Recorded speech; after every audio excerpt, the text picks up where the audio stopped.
여러분 안녕하십니까? 생생 찬반토론 김진수입니다. 오늘 생글생글 430호에 있는 행정고시 선발인원 축소는 오를까요에 대한 내용 소개해드리겠습니다.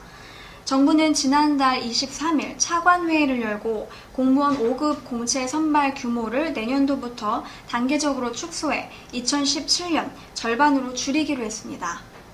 나머지 절반은 민간 경력자로 채우겠다는 계획입니다. 세월호 침몰 참사를 계기로 이른바 관피아로 상징되는 공직사회의 문제를 해소해야 한다는 목소리가 커진 데 따른 것입니다. 이 같은 정부 방침에 대한 찬반 양론이 뜨겁습니다. 관피아 폐해 근절을 위해서는 불가피한 조치라는 찬성 측의 입장과 그리고 관피아는 채용 방식 문제가 아니라 철밥통 관행이 문제라며 행정고시 선발 인원 축소에 반대한 입장에 팽팽히 맞서고 있습니다. 찬성 측의 입장은 크게 세 가지로 정리됩니다. 먼저 행정고시 선발 인원 축소에 찬성하는 첫 번째 이유는 관피아의 폐해를 더 이상 방치할 수 없다는 것입니다. 행정고시 출신의 전직 고위직들은 자신들의 학연, 지연, 혈연 등으로 퇴직 후에도 관련 이익단체들로 자리를 옮겨가며 연명하고 있으며 관료들이 관계, 업계, 국회에 걸쳐 삼각동맹을 맺고 있기 때문에 이 고리를 끊기 위해서는 행정고시 선발인원 축소는 필요하다는 주장입니다. 두 번째 이유는 행정고시가 더 이상 개천에서 용나는 시험이 아니라는 것입니다.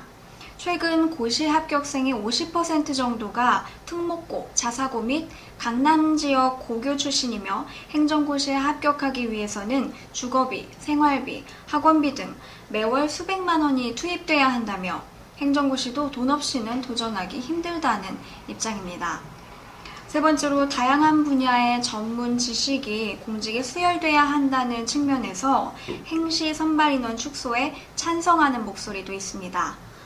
사회 전문화 그리고 다각화는 그 속도가 엄청나게 빠른데 몇 년간 고시 공부에만 매달린 고시 출신들이 공직에 진출하다 보면 전문성 면에서 떨어질 수밖에 없고 이는 전문성이 결여된 정책으로 이어지기 십상이라는 것입니다.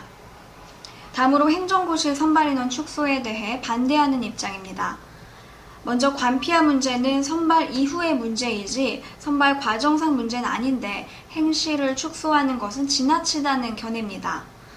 공직사회의 무사 안일과 민관 유착 등 문제는 공채냐 특채냐 하는 선발 방식의 문제가 아니라 공무원은 철밥통이라는 인식에서 비롯되는 것이므로 공무원에 대한 감시와 관리를 강화하고 퇴직 관리를 엄격히 하는 것이 올바른 개선 방안이라는 것입니다.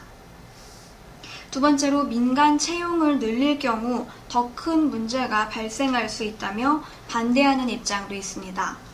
민간 경력자가 공직에 임용될 경우에 퇴직 후 민간에 재취업하게 될 텐데 이 경우 오히려 더한 특권과 전관예우 논란이 있을 수 있다는 것입니다. 또한 만약 행정고시가 없어진다면 7급 공채 출신이나 민간 경력자 출신 관피아가 새로 형성될 것이라며 관피아 폐해는 고시 때문이 아니라 이익 집단의 이익 극대화 전략과 퇴직 관료들의 탐욕이 맞물려서 생겨난 것이라는 입장입니다. 행정고시 선발 인원 축소는 옳을까요?